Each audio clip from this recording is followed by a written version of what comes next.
here, Assalamu alaikum, merry meet, and welcome back to your daily dose of DragonFaether. My name is Azura DragonFaether, the Draconic Priestess, and tonight I cannot sleep. So we will be reading the Dragonology books. I hope you guys love the Dragonology books as much as I do. Okay, this video is likely going to go a little bit towards the subtle ASMR type of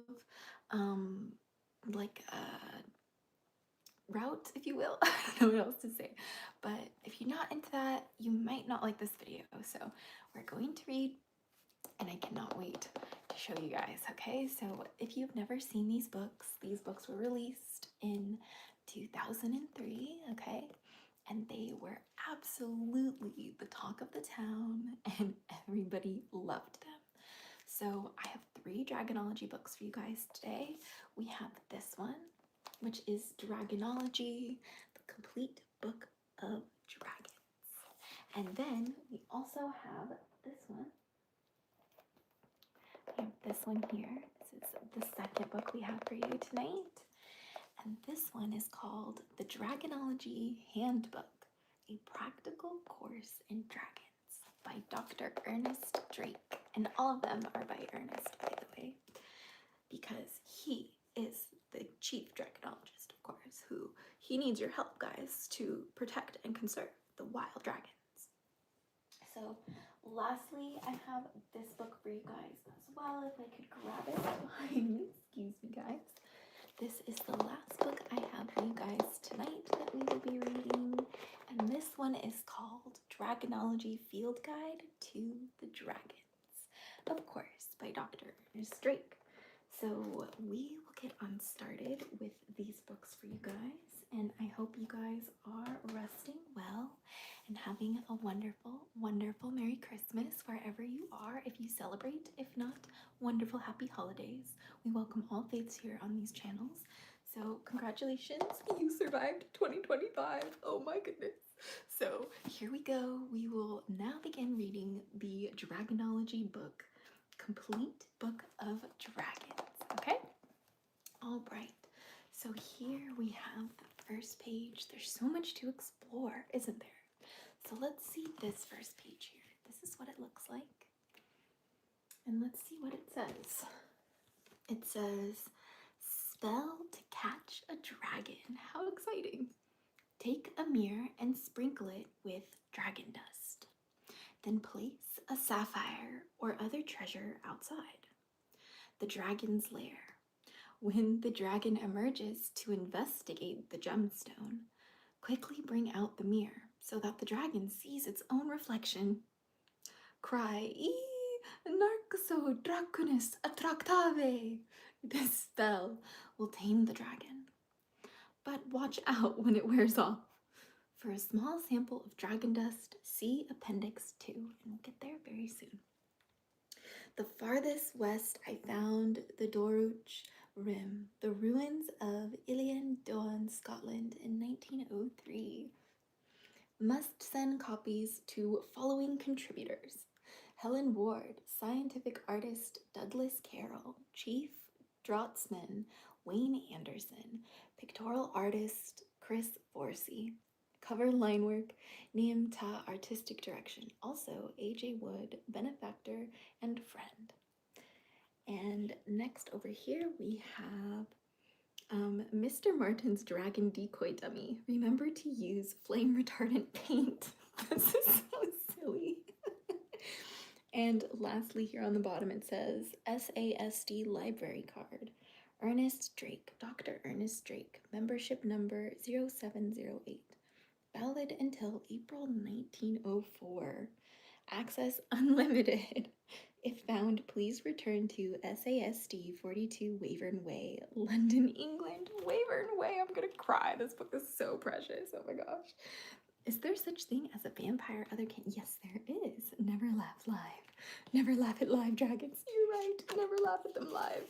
Very good points, my friends. Welcome to your daily dose of DragonFaether. But let's take a look at what this one says. Here we have a little tiny, letter, I believe, on the inside. And let's read what it says.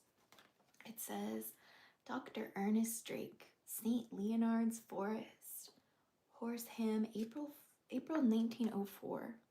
To whom it may concern. Dragonology is the proper study of the dragonologist or student of dragon lore. Since the occasion when Merlin found two mighty dragons fighting each other beneath the castle of King Norchgern, dragonology has been the study of magicians and students of the arcane sciences the world over. Knowledge of dragons has been passed down over the years. Their history, their different types, their true sightings of dragons, where they might be found, how they may be tamed or slain, and how and why the student may learn to use them and their various parts to his advantage. Perhaps the most important thing is why such knowledge should never be used against them. And above all that, dragons, like so much of the flora and fauna of this fleeting world of ours, are rare indeed, and it would be a shame to see them disappear forever. So I have set this knowledge down, student dragonologist, not that you might seek out and destroy the few dragons that remain, but that you might learn about them and indeed help them to stay concealed. For the wise learn much, see much, know much, but disturb little. I have lived long among dragons, but my life is almost over, and my final accomplishment as a dragon master is to pass on this knowledge to someone worthy of its keeping. Signed, Ernest Drake. Wow, the legend himself, Dr. Ernest Drake. All right, and now let us get into the real meat and potatoes of this book. Such an amazingly hook. That's such a hook for the intro, isn't it? But we have, would you mind doing videos on the spiritual planes, astral realms, and the dragon realms reside in? Of course.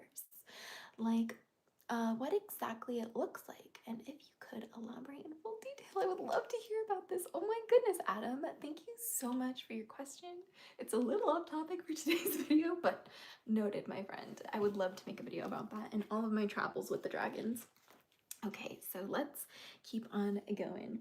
Dr. Ernest Drake's Dragonology, the Complete Book of Dragons, edited by Dudley A. Steer, B.A. Brist, S.A.S.D.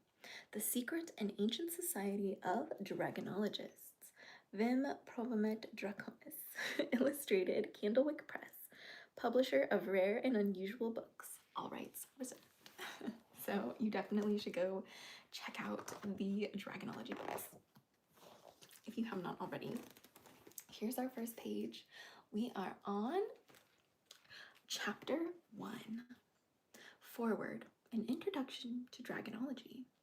Of all the natural sciences, dragonology is perhaps the most rewarding, being at the same time one of the oldest and the least researched. Dragons have been studied since mankind's earliest days, and yet believe that the vast majority of the world's flora and fauna are now understood. In the little-known field of dragonology, the way lies open for exciting new discoveries. How exciting, and look at this little dragon here sitting next to the dragonologist. With time and patience, it is possible to build up a bond of trust. There is little visible difference between male and female dragons. See Chapter 3. Contents. Chapter 1, Introduction. Chapter 1, Dragons of the World. Chapter 2, Western Dragons. Chapter 2, Eastern Dragons. Chapter 2, Other Dragons. Chapter 3, Dragon Biology and Physiology. Chapter 3, Life Cycle of Dragons. Chapter 3, Dragon Behavior. Chapter 4, Finding and Tracking. Chapter 4, Taming and Flying. Appendix 1, A Dragonological Laboratory. Appendix 2, Spells and Charms. Appendix 3, Biographies, and afterward, the work. Refuting the scripts. As dragonologists, we must be prepared to refute those who claim that dragons are unreal. Consider how many creatures there may be that are still unknown to accepted science. When our scientists first heard of the duck-billed platypus in 1797, they laughed. How could an egg-laying mammal with a duck's beak and webbed feet exist? Even when shown physical evidence, they cried, fraud! Yet by 1884, even the most skeptical had changed their opinion. Recently, Henry Stanley learned of another apparently mythical animal, the okapi, while searching for Dr. Livingstone. With a giraffe's horn and a zebra's legs, it has so intrigued scientists that they are determined to find one. Yet there is not one who is willing to mount an expedition to bring dragons the scientific attention they deserve. And that, I would agree, excuse me. We have the remarkable okapi, a mythical beast or a new scientific wonder of the African Congo. A duck-billed platypus. Some believed that the original specimen was stitched together fake. How silly is that? And next on this page, we have Dragonology. Dragons in science. Right here. It says, all scientific dragonologists must draw the conclusion, having read the work of Charles Darwin and his Origin of Species of 1859, that dragons, like all creatures, have evolved so as to best exploit the habitats in which they live. Noble in form and majestic in flight, dragons have evolved enviable natural abilities. One wonders if mankind, through effort or science, may one day be able to imitate some of them. How exciting! I love this book so much. It's so much fun. And it says, some argue that dragons cannot have 4 legs and 2 wings because no known vertebrate has more than 4 appendages. As can be seen in the above diagram, the evolution of 4-legged dragon with wings provides clear proof of Darwin's hypothesis of animal evolution through fortuitous genetic mutation. How fun. One hypothesis suggests that dragons breathe fire as a result of generating methane gas in their stomachs, a gas that also enables them to float like balloons. In fact, as the dragon's head evolved, so also did the fangs and venom-producing organs that are actually responsible for creating the dragon's fiery breath. European Draco occidentalis magnus. Dragons in legend. Among the kinds of serpentis, there is none comparable to the dragon, or that affordeth and yieldeth so much plentiful matter and history for ample discovery of the nature thereof. The student will do very well to heed these words of natural philosopher and dragonologist Edward Topsell. In his 1607 book, The History of the Four-Footed Beasts, for while there is little in dragon legend that is perfectly true, there is also little that is entirely false, and the student should seek information from any other available source with an entirely open mind. And that is some good advice indeed. An example of foresight. A flame-proof cloak may prove invaluable. The 5 F's of Dragonology. Fieldwork. It is best by far to study dragons in their own environments. Foresight. The proper learning and preparation are absolutely essential. Forwardness. The student must be both daring and truly courageous. Frankness. One must simply report honestly what one sees at all times. And fatalities. Unless these are avoided, the student will make little progress. And that is the first part of chapter 1.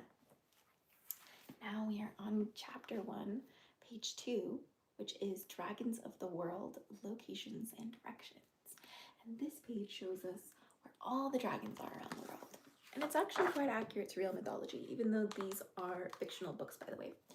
So let's look at the world map here and look at all the dragons on it. Where are you from on the map? What dragons do you see where you are on the map? Are you from North America?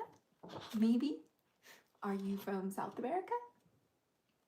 Are you from Asia? Or are you from Africa? Perhaps Australia or Europe?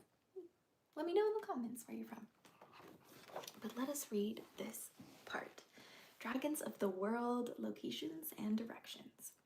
Dragons are indigenous to almost all parts of the world, so the student will never be faced with having to move thousands of miles to study them. This map shows the main locations of the primary species. A note on sea serpents. The sea serpent, be it a variation of leviathan, giant squid, or whale, has often been called the dragon of the seas. However, it seems likely that the evolution of these creatures is entirely different from that of true dragons. I would absolutely disagree. They are still fantasy books, of course. And it says, the sea charts of the cartographer Olaus Magnus are considered the best for locating the sea lanes, where they most often lurk, lying in wait for their storm-tossed prey. How to tell the difference? Serpents do not breathe fire. They cannot fly. They're found in the sea, attracted to wooden ships. Do not hoard treasure. Dragons may breathe fire, fly, found inland or flying over sea, attracted to treasure, and hoard treasure. Now, that is quite stereotypical, if I do say so myself. But it also says, try the famous Draco dragon whistle. How fun is that? Here, take a little close look at this ad at the bottom. Isn't that funny? There's a little ad for a dragon whistle at the bottom. And it says, simply blow through the mouthpiece and model dragon calls in imitation of a live specimen, including a response in dragons nearby. Sent on receipt of price of 10 guineas to Dr. Drake's Dragonalia, 10 Wavern Way, London, England. Adorable. And on the inside of this page, I'm gonna hold it here while I read it just so it doesn't rip on accident. And it says Iceberg, Greenland, okay? Icebergs, such as this one shown here, provide ideal locations for frost dragons to build their caves. As the icebergs drift southward, the dragon finds it has less distance to fly when the migrating season begins and it departs for the Antarctic. The lost city of serpents, Guatemala. It is not known why Mexican amphitheaters are often found near the ruins of jungle cities, such as this one in Guatemala. Perhaps they were once worshipped here as gods, or perhaps they played a role in hiding some of the legendary treasures from the conquistadors. How absolutely comical that is. Castle Draconic German Alps. I probably butchered that, so I do apologize. Alpine environments are perfect sites for some European dragons, which live in caves just above the tree line. Living among mountains, they can hide when necessary, and specialized climbing equipment is needed in order to even attempt the study of these elusive creatures. And so I can show you guys. This is what it looks like close, with the frost dragons and the dragons in the lost city of serpents in Guatemala, and the castle in the German Alps. And this is still fictional, okay? So they are based off of some of the real actual indigenous groups around the world. So keep that in mind when we're reading. Just so everybody knows, Dragonology on this side, we're reading this side of the page now, which is really fun. Look at all of the dragons and the different like silhouettes. I think it's really fun, all of the silhouettes and how it kind of shows us the different types and whatnot. But it says Dragonology, classification of dragons by habitat. Given that dragons can fly, colonizing the earth has been easy for them. As a result, any dragon species may well be found in the region with which the right habitat. European dragons, for example, have been known to inhabit remote areas in North America. This chart showing the primary species would aid identification in any area. So in the forest, we have knucker dragons, troglodytes, 4 legs, vestigial wings. Then we have the marsupial dragon, Draco marsupialis, which is 4 legs, wings, and a fairy pouch. And then we have mountain dragons, which first is the European dragon, so Draco magnus, 4 legs, full wings, dark color. Then we have the Asian lung, Draco orientalis, 4 legs, no wings, mane. Tibetan dragon, Draco montana, 4 legs, no wings. Then we have the prairie and steppe dragons, the American amphitheater, Draco americanus text, no legs, moth-like wings. Then we have the lindworm, Draco serpentalis, 2 legs, no wings. We have arctic dragons, which are frost dragon, Draco martinimus, 4 legs, full wings, light color. Then we have desert and savanna, or we have the wyvern, Draco africanus, 2 legs, full wings. Then we have the jungle, Mexican amphitheater, Draco americanus mex, no legs and feathery wings. So that is pretty much the majority of the dragons they cover in this book, but there's many more, of course. And it says, I'd be lost without my compass. I'd be lost without my compasculars. Find your way to a pair near you. Don't get burned when you buy a hat. The lightest thing, get Dr. Drake's heat-proof flame-away hat. Heat tested to 1,000 degrees for 15 pounds. How funny is that? Look at these little ads. I love the little ads down here. They're so fun and silly and goofy. Healing right on behalf of someone. Oh, we're having some good chats here. Oh, welcome, Nova. Good to see you. Hello again, Alchemical Dragons. Welcome back to your Daily Dose of DragonFaether. Adam, the name of this book is called Dragonology. We are reading Dragonology books tonight. And I'm just catching up with the chat here. Dragons have power to heal. They also understand the problem or situation. Yes. This chat not big enough for the 2 of us, Nova. You guys are so silly. Oh, 2 Novas. Oh my gosh, how fun. Nova Candy and Nova Black Dragon. Welcome, guys. Good to see you. To your Daily Dose of DragonFaether. But let us finish this page here. I'm going to read it in my lap again just to prevent any potential ripping of the fold-out pages. But over here we have the Dragon Mountain in Tibet. The habitat of the Tibetan dragon lies among the peaks of the Great Himalayan Range, crossed at high altitudes by harsh landscapes and dotted with monasteries. The monks appoint a dragon master from among their ranks to maintain good relations with the local dragon. And next we have Hongwei Temple in China. Remote Hongwei Temple in Fujian province is located high up in the mountains, famous for its waterfalls and cascades. It was traditionally home to 4 dragons that were held to be responsible for rain in the area and for bringing good luck to the people. And then we have Katoomba in Australia. The Blue Mountains are named after an eerie blue mist that colors the whole landscape at sundown. Once thought to be caused by twilight vapors emanating from so-called blue gum eucalypti, we can now affirm that this is in fact the smoke of indigenous marsupial dragons. How fun and playful is that? And this is the little drawings of the locations that we just read. I just got your mind is playing tricks on you with the feelings you're trying to understand. Hey there, we're building an inferno. Aw. Sending you guys so much love into the chat for our really peaceful little slumber party. It's kind of like a Dragonology slumber party, isn't it? But now we're on chapter 2, and this is one of the most iconic pages in the book, of course. And we have the skin, the frost dragon scales. If you've never seen them, let me see if I can show TikTok. See how pretty that is? Look at that. They feel so cool. Let's show YouTube. See, we have the scales here, the frost dragon scales. So much fun. So much fun. But let's take a look at what this page is telling us. So chapter 2, different species of dragons, Western dragons. Okay, here we go. Do my best here, hold on, so you guys can see the book. It's a pretty big book. But it says, while it is likely that all of these Western dragon species are closely related, the keen dragonologist will note a number of interesting differences between them. For example, while the rich flame of the European dragon is produced from a combustible venom, see chapter 3, the breath of the knucker does not ignite at all. Frost dragon venom, on the other hand, sprayed in a mist through Arctic air, has a corrosive action that is similar in almost every respect to the effects of frostbite. How fun! Unlike most reptiles, Western dragons spend much time caring for their eggs, incubated young after they hatch, and firm bond develops quickly between chick and parent.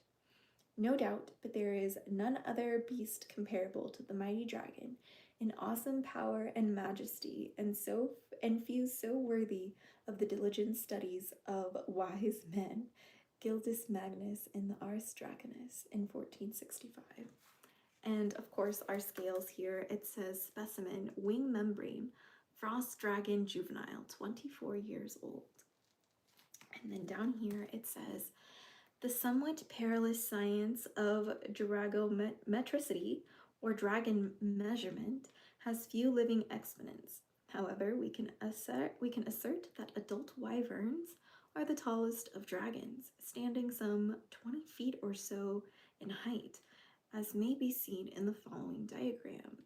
A is human, B is Chinese low, C is European, and D is the wyvern.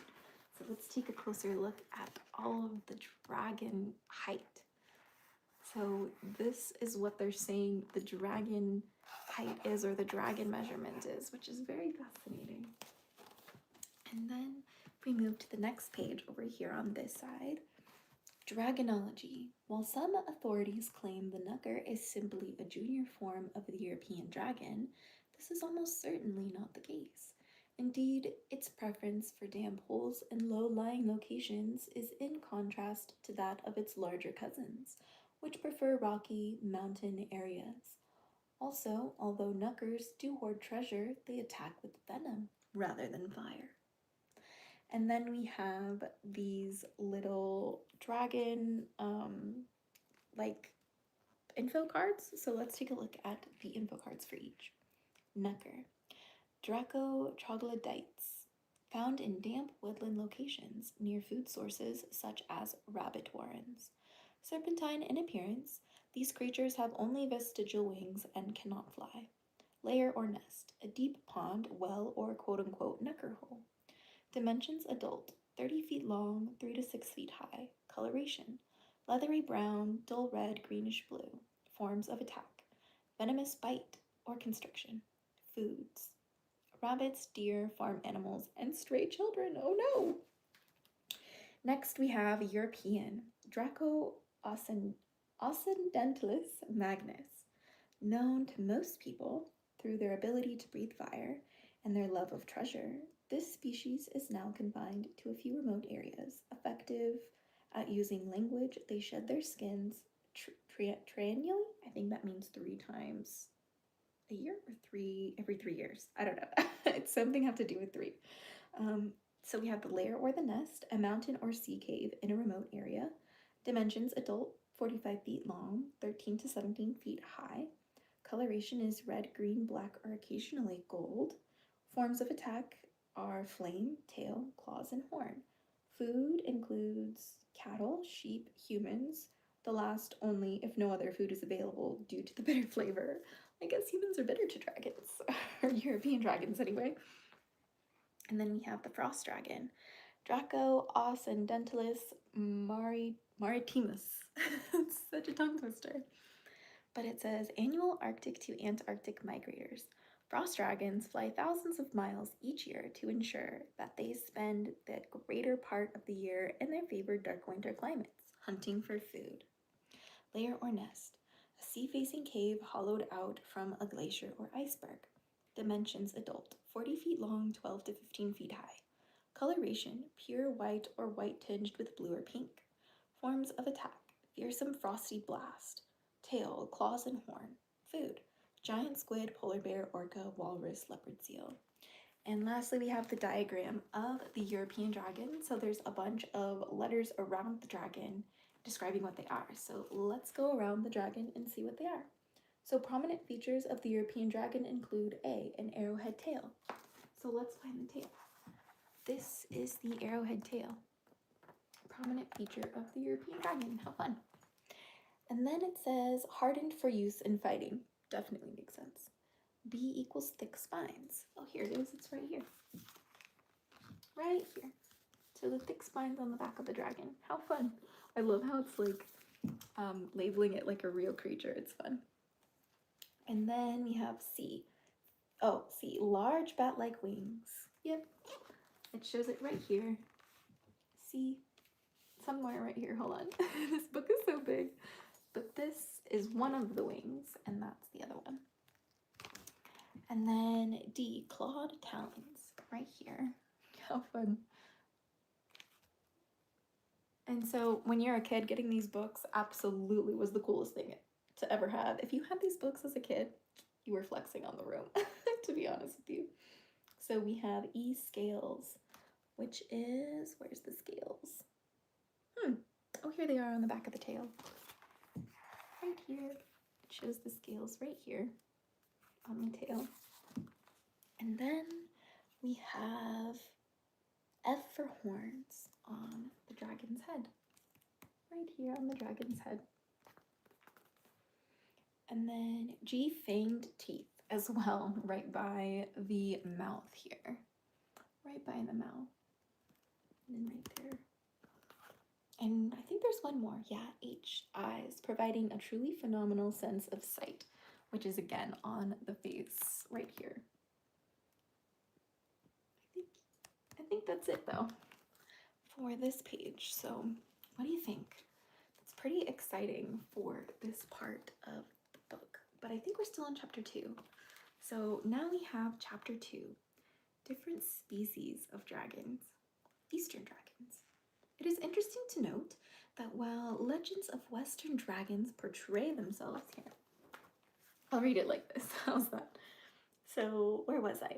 It is interesting to note that while legends of Western dragons portray them as vicious, bloodthirsty monsters, Eastern dragons are for the most part seen as benevolent helpmeets to mankind.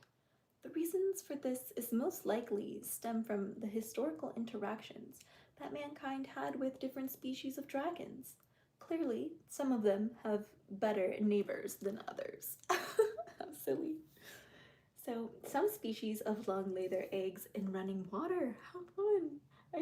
See this. The concepts were really like playing with imagination of like what it would be like for dragons to be a real study of like real creatures, and like the I forget the name of the era, but it's in the era that Charles Darwin was alive. That's very much what inspired these books, by the way. So next we have the Tibetan dragon, which would be this one right here. So Draco Montana. Thinner and redder than its counterpart, the Asian lung, the Tibetan dragon is a lover of high altitudes. Its main prey is the Himalayan yeti, a large mountain ape that has adapted to the cold conditions and rarefied atmosphere found in the higher mountains. Lair or nest on the open mountainside in summer, in a shallow den of snow in winter. Dimensions adult, 40 feet long, 10 to 12 feet high. Coloration, almost invariably red. Forms of attack, biting, or else constriction. Food, usually the large mountain apes known as yeti, sometimes yaks. So that would be this one here, the like red dragon we have right there. And we're getting to our very fun piece of dragon scale, so we're almost there. Next we have lindworms. For years, it was thought that the explorer Marco Polo's description of a lindworm was actually a description of a Chinese crocodile. This notion is quite ludicrous, as the beast he described had only 2 legs, and even a child knows a crocodile has 4. How funny is that? Forgot how humorous these books are. Different between East and Western dragons. Sadly, in the West, mummers, plays, and acting the mutilation and killing of dragons used to be fairly common events at Mayfairs. In the East, dragons are granted a proper respect. During Chinese festivals, they are often honored with dragon boat races and dragon dances, as shown in this scene depicting such a dance in Canton in 1884. Absolutely so cute. Here is the like up close picture of that if you're interested in seeing it. So cute. They're just dancing. Next we have the lindworm. So Draco serpentalis, fleet of foot as a wild pony. The lindworm is most often seen as a distance, sometimes in pairs, chasing its prey of wild Bactrian camels on the huge empty steppes of the Asian interior. Lair or nest, a shallow scratch or nest in the earth out of the wind. Dimensions adult, 35 feet long, 8 to 10 feet. Coloration, usually green, pale orange, or sandy yellow. Forms of attack, claws, constriction. Food, Bactarian, 2 humped camels. The lindworm sometimes menaces silk caravans by night. Oh no! And then here, lastly, we have the specimen, shed skin from an Asian lung, 250 years old. How fun! That is the last little bit here on this bottom. And look how like color shifting, I'm trying to catch all the colors I can. But look how like color shift like the scales are. That's so much fun as a kid to just mess with it. I would be like this all day long. I was like, sorry. So next, let's see what this page says. So we have Dragonology, Asian lung, Draco orientalis.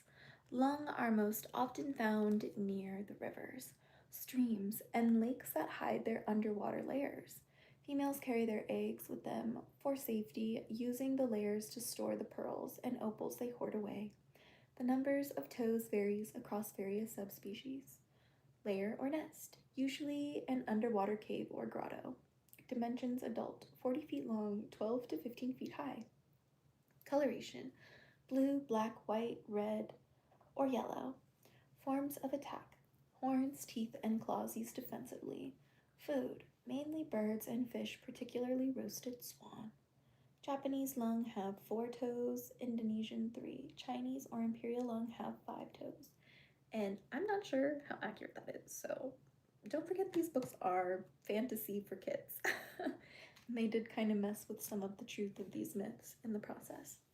So next we have the lithe movement of this species has given rise to the enormous belief that it too can fly. Chinese lung Draco orientalis magnus. And see, I think that's very telling in these books that they're trying to negate its ability to fly. But they can fly. Dr. Ernest Drake, get your shit together. Chinese lung, Draco orientalis magnus. Prominent figures of Chinese lung. A, long whiskery feelers. They're right here.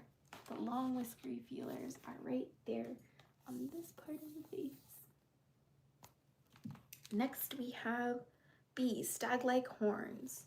Right there at the top. Right there. Doing my best. It's a little hard to show the book. Number 3, the mane. Ooh, so it's like the little like part underneath its jaw is what it's like calling the mane. This part right here. I think that's interesting because normally we would think the mane is like on the top of the head, but it's kind of cool that it's calling this the mane. And then the 5 toes on each claw. Where did that go? D, 5 on each claw. Here we are. Right back here. All the toes are spread. It's really cute actually. Little toe beans, little dragon toe beans. And then we have egg, usually carried in 4-claw, which here is the egg, which the Asian lung eggs are usually shown as like pearls or circular, where the other dragon's eggs are more like oblong, like a chicken egg. And then we have F, large scales. So these large scales right here. Right here, the large scales. And then lastly, we have the G, feathered tail. So feathered tail right here at the top, which is my favorite, of course. Excuse me, DragonFaether. Anyway, we love dragons and feathers on dragons. So next we have lung associated with all kinds of water. Asian lung were seen as having power over rainfall and storms. It is likely that the 4 legendary Chinese dragon kings were highly impressive specimens. That's so funny to me. And I love this border too. This border is like kind of golden shimmery, which is really unique. And this, of course, is another one of the most famous pages of the Dragonology franchise. Apparently they use their flame to create the heat necessary to create them, and caves are naturally rich in minerals and moistures. I got a theory that dragons can create crystals so they can work with them in their caves. Like some communication radio station or something like that. Nova Black Dragon. Absolutely phenomenal. phenomenal idea. I love your theory. Hold on, I'm just resituating myself. I love your theory. I think it's a 10 out of 10 one. I approve. I approve. I adopt. I confess. I love it. I'm dropping the book. Okay, so now chapter 2, different species of dragons, other dragons. So let's see. This was my favorite page growing up because of the feathered dragon, like serpent, right? And this, I was like so inspired by this as a kid, this one. And all like, there's like dragon on the, excuse me, there's like gold on the tips of the like dragon's feathers. So let us actually, yeah, let's hold it like this to read it to you guys. So first we have different species of dragons, other dragons, chapter 2. Apart from the primary eastern and western species of dragon, there are a wide variety of other species deserving of attention. Unfortunately, space is limited in such a wide-ranging tome, so we must pass over the gargoyle, the naga, and many others, and deal instead with the most prominent dragons of Africa, the Americas, and Australia. I feel like the nagas got gypped, guys. They really did. I think they're in some of the other ones. We're gonna go over another Dragonology book. I don't know if we'll have time actually. We're trying to get through 3 in this one, but we're just gonna see where we're at after we finish this one. But Wyvern Draco africanus. Unlike most other dragons, the wyvern has only 2 legs. However, being the largest form of dragon, it finds these perfectly sufficient for carrying off its elephant prey. Lair or nest. A rocky crag or occasionally a circular nest in an area of sand dunes or grass. Dimension adult. 50 feet long, 18 to 20 feet high. Coloration, muddy brown to lime green. Forms of attack, teeth, claws, lashing tail dropping from great heights. Yikes! Food, elephants, hippos, rhinos, or other large herbivores. Wyverns. 2 early geographers, Herodotus and Pliny, both mention the wyvern's taste for elephants.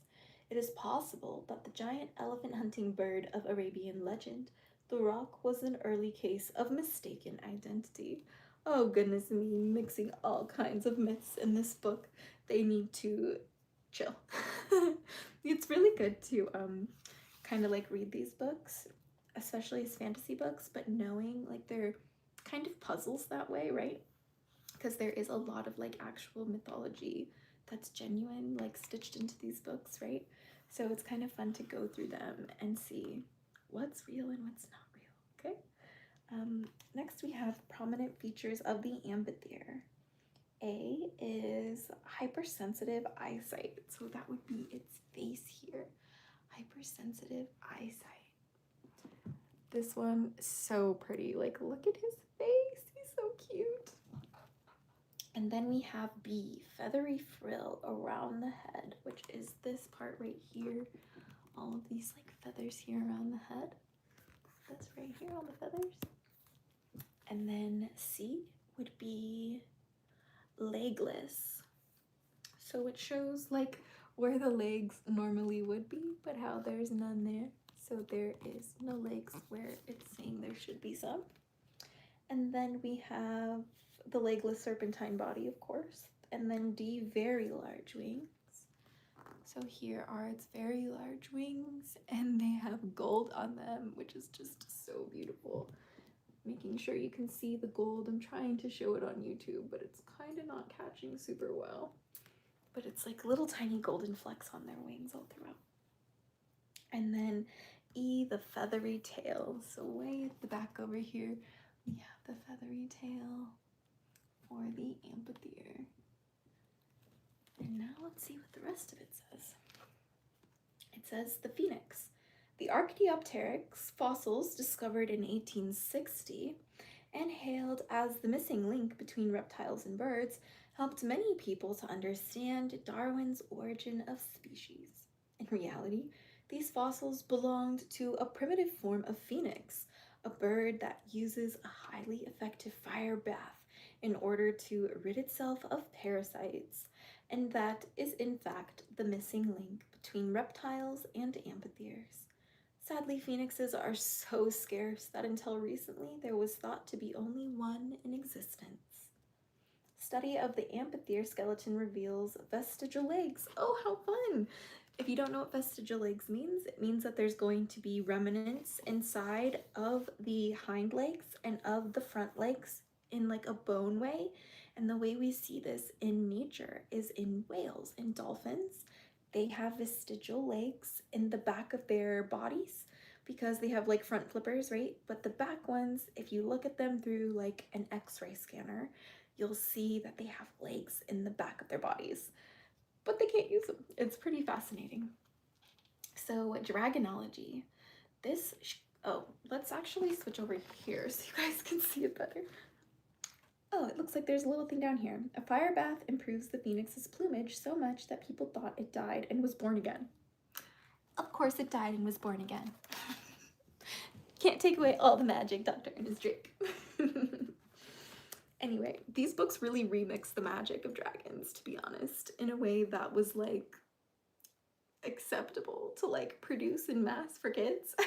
But I digress. So on this side we have Dragonology. This close-up shows a reconstruction of what an amphitheater's foot may once have looked like. It is not known why their feet were lost, but modern-day amphitheaters use their serpent-like tails to strangle and carry off their hapless prey. Amphitheater feathers have a sparkling golden appearance. Note the tremendous gripper's power in the original claws, now lost. And we have a specimen, wing membrane, marsupial dragon, 45 years old. So this is supposed to be this dragon down. Nope. Yes, this dragon down here. And it has a really unique texture. Like feels like paper, like wrapping paper that might have had tea spilled on it and then it dried with a little bit of pieces that like kind of come off. But it almost feels like fabric, to be honest. Very interesting texture. And then here's a really fun piece that's hidden in this book. Are you ready? The Mexican amphitheater almost certainly inspired the ancient Aztecs in their description of their god Quetzalcoatl. Come here. Dr. Ernest Drake, I would just like to remind you that perhaps it was the other way around, okay? And that you took inspiration from their gods to write your book, okay? That's all I'm gonna say. Anyway, next we have the amphitheater, Draco Americanus. In addition to the well-known Mexican feathered amphitheater, there is the furry North American variety that primarily hunts buffalo and has sometimes been mistaken for a giant moth. Lair or nest. Among the reeds on the lakeside or offshore islands. Dimensions: adult 45 feet long, 5 to 10 feet high. Coloration: green. Forms of attack: flaming breath, tail, lash, constriction. Food: all the large indigenous mammals of the Americas, typically llamas in the south and buffalo in the north. Marsupial dragons. It is interesting to note that the marsupial dragons are not only in Australia, but also in the Patagonian region of South America, half a world away. There are a number of other marsupial creatures that have been discovered. As yet, little is known about the vast Australian interior. Let's see. Here too, that exist nowhere else in the world. One might almost speculate that Australia was once attached to South America eons ago, if the notion were not so preposterous. And next we have the marsupial dragon, which is called Draco marsupialis. Thought to be extinct, the marsupial dragon is largely confined to southeastern Australia. It breathes blue smoke and often starts bushfires so that it can catch its prey as they are driven before the flames. Lair or nest: rocky caves in Blue Mountain eucalyptus forests. Dimension: adult, 25 feet long, 15 to 18 feet high. Coloration: green or bluish. Forms of attack: flaming breath, lashing tail, kicking feet, boxing fists. Food: any large marsupials, smaller prey are sought while rearing young. The powerful hind legs evolved and the wings shrank. Marsupial dragon rears one young at a time in a fairy pouch. So cute. Little little kangaroo dragon basically is kind of like this idea, which is a really fun concept for a dragon. But we are almost halfway through the book actually, so we're probably only gonna have time for one Dragonology book tonight, which is, let me know in the comments if you'd like to finish this like bedtime story series for the lives, and I'll read the other ones in future episodes. But we are still on we're on chapter 3 now. So that would be the natural history of dragons, dragon biology, and physiology. So we're going to see a little bit about the structure of the dragons. So first we have this page, which has really cool flipping pieces that show you basically the skeletal, muscular, and external system of the dragon. And it says, most species of dragons are reptilian and share many features of this animal type, such as egg-laying, although they also care for their young. They are unusual in that they are the only creatures that can speak with meaning apart from humans. However, not all dragons have managed this feat, and it seems likely that it is only the older, more experienced dragons that have developed this skill. I think that's really fun. So here we have the horns, the fanged teeth, the scales, the large bat-like wings, the thick spikes, the clawed talons, and the arrowhead tail. And this is European Draco Occidentalis Magnus.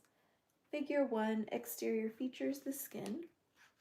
And then we have number 2, figure 2, which is the muscle structure. We have the splendus captus, the latissimus dorsi, the deltoid, the pectoralis major. We have the brachioidalis. We have the rectus abdominis, the dorsal interioceras, and the glutamus minimus back here. This is the muscle, figure 2, muscle structure, and there's a little bit of like a language, it's not a language, a little bit of like a excerpt here. It says muscle structure.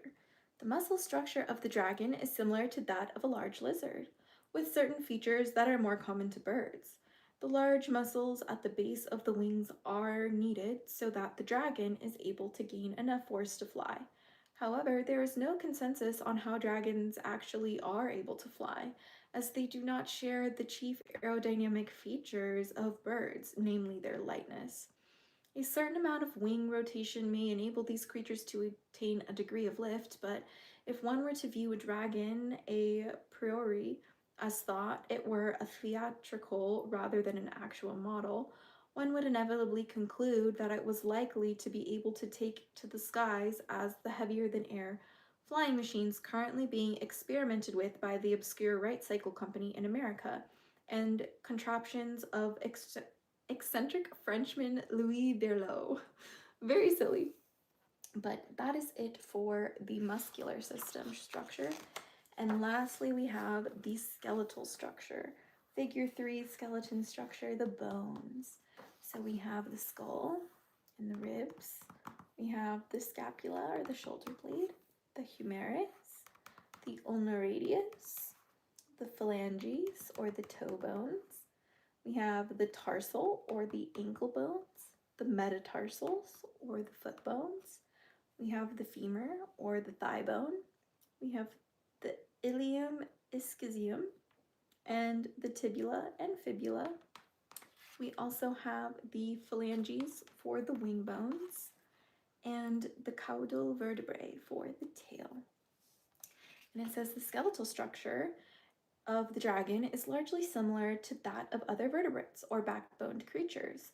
The interesting different are those concerning the European dragon having both 2 wings and 4 legs. Unlike birds, the dragon has no large furcula, wishbone, upon which the powerful flight muscles can be attached. Instead, a note may be added here about the current mania for paleontology. In this so-called science, huge calcified bones are unearthed along with claims that they belong to some kind of extinct super reptile called a dinosaur. Oh, TikTok's yelling at me. Hold on. I am a human, TikTok. I'm just reading. Okay. And then it says, the author will not test the credulity of his readers by dealing with such fantasies, but will merely comment that Were these bones to be real, they could not be those of long-dead dragons, as the skeletons found generally do not have wings. Oh, how silly is that? But there is indeed a lot of evidence that points to dinosaurs being called dragons before we had the word dinosaur, but I digress. So here we have the laws of flight say that dragons, like bees, can't fly, when in actual fact they can. Their aerial skills is assisted by the dragon's ability to bend its wings and rotate them quickly in their sockets, and also by the fact that dragon bones are lightweight and hollow like those of other birds. So here at the bottom we have some different body parts with little descriptions. We have the wings. In this picture, one can see how surprisingly bat-like wings of the European dragon are affixated to small fingers, which can be used to aid the dragon in climbing sheer cliffs and, by extension, tall buildings. So that's it for this side of the page, but following along on the bottom here, we have scales. The hard scales of the dragons are capable of resisting most projectiles and can be made into bulletproof armor using metal rivets. How fun! Claws. Dragon claws are made of keratin, like our own hair and nails. Dragons must avoid breathing fire on them or they stink horribly. That's so silly and fun. I love the little attention to detail we have here. But moving to the top of the page, it says, Dragonology. Difference between Eastern and Western. By comparing this Chinese dragon skull with the European dragon skull below, differences in the essential shape of Eastern and Western dragon species can be seen. Dragon bones are not often found because of their very fast rate of decomposition. Sight. Dragons have the best sight of any animal and were sometimes slain so their eyes could be used in telescopic lenses. It may be that Galileo used a dragon lens in his very first telescope before realizing that fairly good lenses could be made by grinding glass. A dragon can spot a valuable gem from 6,000 feet away. Dragon's eye has 6 optic nerves used to see light in different parts of the spectrum. And here we have figure 4, or the dragon head. And it says detail of the head. We have the horns, we have the ear, we have the eye, the primary fang down here, the nostril right here, the tongue, we have the jaw and the throat. And next we have figure 5, flame producing organs. So it's going to give us a little explanation of how dragons breathe fire. How dragons breathe fire. Essentially, fire breathing is made possible through adaptation of venom glands, such as those commonly found in cobras or asps. As with these snakes, dragon venom comes from 2 specifically or specially adapted teeth, or fangs. Dragons who can breathe fire secrete a piece of flint and a piece of iron pyrite in a special pouch in their mouths, jiggling them to produce the spark to light the venom. Explanations involving methane gases or iron teeth are unscientific nonsense. Oh, I love how, like, what's the word? They're so spicy. Like, what the hell? Oh my gosh, Nightmare Fuel Studios. Hello. Welcome back to your daily dose of DragonFaether. We're goofing around with the Dragonology books today. If you are just joining us, I definitely need to get these books for my nieces. I know, Richard. They're so much fun. I'm obsessed with them. Sean Harris, so glad I caught you alive. Hell yes. Hope you're doing well, friend. Of course I am. I hope you're doing well too and you're having a wonderful holiday season if you still celebrate. Do you celebrate Christmas? I don't know, man. Some people do, some people don't, so I never know. And then we have the venom reservoir, which is, ooh, it's showing that it's like in their like sinuses right here. Like, see this pocket here? I think that's really interesting that they're like, the venom is like here. And then it says the primary fang is where the venom comes out, so like right here. So they're saying they're like vampires, essentially, or like venomous snakes. And then we have the spark pouch, which is where they have the little like sparky what do they call it in Avatar? Sparky Boom Man, is that what it says? I don't know. And it says here, like teeth of most reptiles, a dragon's teeth are constantly replaced by new ones as the old wear away through age and use, which is also, I think, true for sharks too. But I think they have like rows of teeth that like grow back. And then it says, a dragon's fire can reach temperatures of 1000 degrees. So much fun. And lastly, we have feeding and digestion right here at the bottom, a little dragon eating a knight in shining armor. Feeding and digestion. Digestion is fairly straightforward in dragons. In general, a dragon will eat its prey whole when this is practicable. That's a fun word. If not, the dragon may rip its food into tasty chunks that are small enough to eat. A dragon feeds once every few weeks. Sometimes, when a tough specimen is eaten, or one with a hard armored exterior, the dragon will regurgitate its prey at leisure in order to shell it and flame grill it to a more succulent tenderness. How descriptive. That's so descriptive. Yule, Christmas, winter solstice, I celebrate the whole season pretty much. That's awesome. It is a full festive season then. Let's see. We are at the best page in the book, the hatchling page. Yay! See a little hatchling right there. So precious. Okay, so we have chapter 3, the natural history of dragons, the life cycle of dragons. Okay, let's see how this is. Let's start with the dragon eggs on the side. So we have the European eggs, the Knucker eggs, the frost egg, the wyvern egg, and the amphitheater egg. And I'll just give you a quick little show. Right here is all the eggs on the side right there. And here for YouTube. And then we have dragons have a life cycle that resembles that of lizards. Although they actively learn some aspects of their resulting adult behaviors when young, unlike most lizards whose behaviors are innate. Their gestation process may be studied by rearing dragon chicks, but these creatures must be released into their wild at maturity, not into the New York sewage system as occurred in one case in 1862. All right, so in the first stage we have the embryo of Draco occidentalis develops. This is the eggshell, the amnion, or probably like amniotic fluid, and then the yolk sac. So this is what a first stage dragon hatchling, well, unhatchling I should say, but a dragon in its egg looks like. So first let's show TikTok how absolutely adorable. And then here we have that for YouTube. And then in the second stage, the features become discernible. So then we have the chorion and the embryo. So let's take a closer look at what it looks like in here. Oop, that's the wrong one. Sorry, friends. Where are we? We're right here. Sorry, friends. Here we are, the second stage inside. And the second stage, whoop, there we go. And then before we get to the next stages, let's see what the rest of this page says. So figure 1 was 3 months and figure 2 was 12 months. And then we have a dragon's nest. A dragon's nest need not be soft, for dragon eggs are highly resilient, but it must be warm. However, the eggs retain heat very well. Generally, a nesting mother breathes a jet of flame over her eggs every 3 or 4 hours.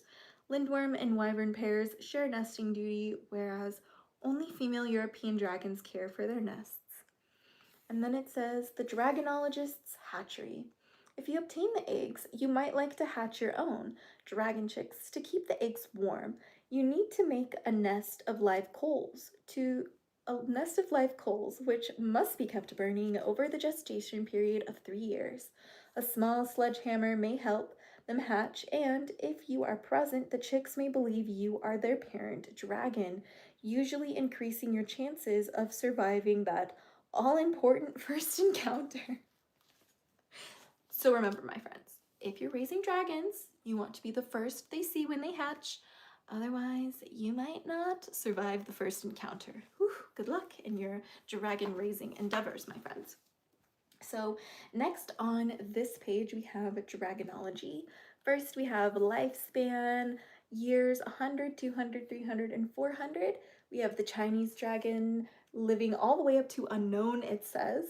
Then we have the European dragons living for about 300 years, the amphitheater for about 250 years, the knucker for about 120 years, and the human for about 70 years. So how to estimate age? Dragons are difficult to age. They shed skin bi or triennially, sorry guys, and grow a certain amount every year. So it is possible to make an estimate from their size. Sometimes the dragon's memory of historical events can help. Dragonologists estimate a lifespan of about 300 years for a typical European dragon. However, no one has any idea how long Chinese lung live. That's so fascinating. How long do you think they live? I think they can live for thousands of years, if not forever. So, in the third stage, an eggcorn develops to aid the chick in chipping open the hard shell. Figure 3 is 24 months, and it shows the eggcorn inside, which is right here. The eggcorn is right on his little nose for TikTok, and then here for YouTube. The eggcorn's right there for little nosy, and they're pretty adorable. And then next we have at birth, the horn and tail differences between male and female chicks are in evidence. Figure 4, 36 months, male discarded eggcorn off of their nose, and this is what they look like on the outside. But then it shows us a female on the inside, which is the discarded acorn, and she looks a little cutesy. She's so cute. Male, female, female, male. Cute. And then down here it has dragons enjoy tasty treats. Of course they do. Of course they do. Rearing infants. Keep an adequate food supply. A 40 to 50 acre farm with a head of 300 cows should be enough for one chick. Small treats such as turkeys, dogs, cats, mules, or geese may be used as rewards for all important house training as a chick learns that setting fire to your home is not acceptable behavior. Signs of growing maturity. There are a number of behaviors that show a chick is nearing maturity and will soon seek to leave the nest. Hoarding. The chick collects precious objects from around the house, reluctant to return them. Fire play. The chick seeks out iron and flint objects and plays by making huge showers of sparks. Language. Chicks repeat any words and phrases they hear repeatedly in a parrot-like fashion. Hoarding behavior, often misdirected towards inappropriate objects, such as this penny farthing bicycle, is seen in chicks from an early age. Points to remember. Keep iron and flint objects away from chicks or live in a fireproof house. Do not release young dragons into sewage systems of a large city. Mind your language around chicks. They may repeat what you say over and over in front of visitors. It is not recommended to leave children and hungry dragons alone. Hide all shiny or valuable objects. And here's the dragon stealing a bicycle, hoarding the bicycle. Oh, just so cute. I'll watch some of your stuff and check it out. Oh, thank you, my friend. I don't really exist. Nobody does. Wow, you win the username of the chat today. That's awesome. Love it. Okay, how many pages do we have left? I think we're officially, yeah, we just got halfway done through the book. I'm going to take a little quick sip of the water because this is the long one. And I didn't realize how long it would be. I have estimated how long it would take to read the books. But here we go. We have chapter 3, the natural history of dragons and dragon behavior. Here, I'm gonna actually move to this side again, just so we can see just the overview. The two dragons hoarding the jewels. And we have another little pop out that we'll see in a second, but the natural history of dragons, dragon behavior. The behavior and feeding habits of dragons have evolved to enable their survival as a species. They share most of these traits with other animals, but two unique habits are dragons' love of hoarding and their ability to speak human language. While there are many theories that relate to dragons' hoarding imperative, so far no one has found a credible reason for their linguistic abilities.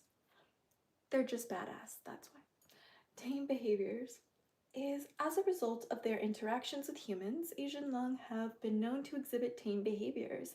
They are quite ready to accept a gift of food provided that it is of suitable quality, and some Chinese temples have a monk whose primary task is the preparation of succulent meals for the local dragons. Courting behavior. Like the bowerbirds of New Guinea, the male dragon woos a female by creating an elaborate nest decorated with treasures, selected to please. Frequently, as can be seen below, a male will attempt to gain favor with his bride by presenting her with a particularly choice gemstone, like the one in his mouth here. Look at that one. Look at that one. It feels like you haven't streamed in eons. Have you spoken to any dragons today? Yes, of course, Nebula. Welcome back to your daily dose of DragonFaether. We are just reading through the Dragonology books tonight for a bedtime story because I couldn't sleep and I was like, oh, we might as well read some books. But we will be back very soon for more like dragon information, educational type videos. Black Cupcake, happy Yule, my friend. Welcome to the stream. It says the large species seek a mate every 28 years or so. European Draco Occidentalis Magnus. And then it says in preparing a meal, only the very finest and best ingredients should be chosen. And that's it for this side of the page. But that's for YouTube, and here is for TikTok. Very, very gorgeous. And we're going to pop on this side to finish this page. Dragonology, hoarding behavior. The hoarding behavior of dragons most likely evolved because dragons have a soft, unarmored Achilles spot on their bellies. When they lie on treasure, some of the jewels stick, providing them with protection in one vulnerable area. The dragons who evolved this hoarding behavior were the ones who survived. Those who did not are no longer with us. I love how it gives a actual practical application to why dragons may have hoarded the treasure, and I think that's really fun, like imaginative play on dragon lore for these books, right? And then on the side it shows ruby, emerald, amethyst, and diamonds. As just gonna move this out of the way, but these are the jewels that it recommends the dragons grab. And then language. This area of dragon behavior is a mystery. They are the only creatures apart from humans who both speak and, when occasion demands, write. Particularly interesting is the Western dragon's well-known taste for riddles and language games. So here it says dragon script on the side of this little fold out. And fun fact, the dragon script in the Dragonology series is actual runes from Norse, like Anglo-Saxon, like the Elder Futhark runes. That is the one I'm looking for. But yes, we've been reading a lot, but it's really fun because it gives you essentially the correct alphabet for you to use, I believe, with a few runes that look perhaps improvised.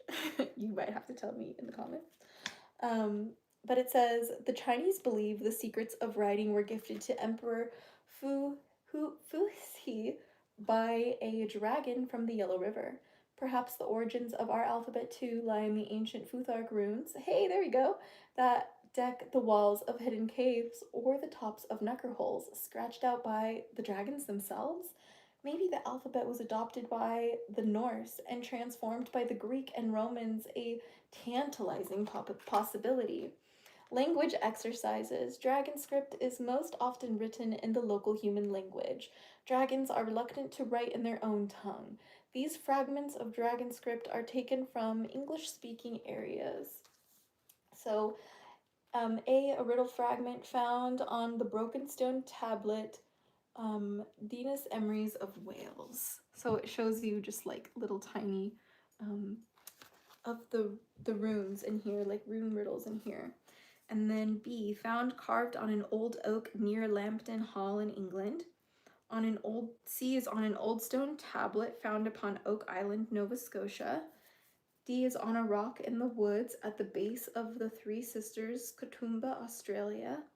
And E is all that is visible of a riddle by the Old Hole, St. Leonard's Forest in England. And it gives you the runes for you to essentially decode for yourself. But lastly, it says, like tigers, weak or old dragons who cannot hunt their usual prey may become man or rather maiden eaters. This is because maidens are more likely to wear jewelry containing favorite dragon gems, such as rubies, emeralds, amethyst, or diamonds, shown on the right, which is what we already saw on this side. that's it for this page. And I always loved this page as a kid because of the woman, like the female dragon here. She's red. She's depicted as being a red dragon, and the book cover is red. So it always made me like happy. Like, oh, like it's like the dragon goddess's book or something like that. I was just like very young, trying to understand the world and interpreting reality through dragons. But we have actually quite a few pages left, so I'm going to take a quick sip of water here. I assume we'll be here for probably about 30 more minutes.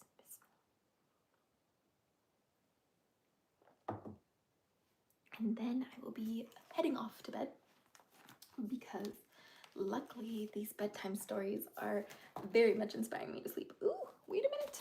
Oh no, the phone might die. That's not good.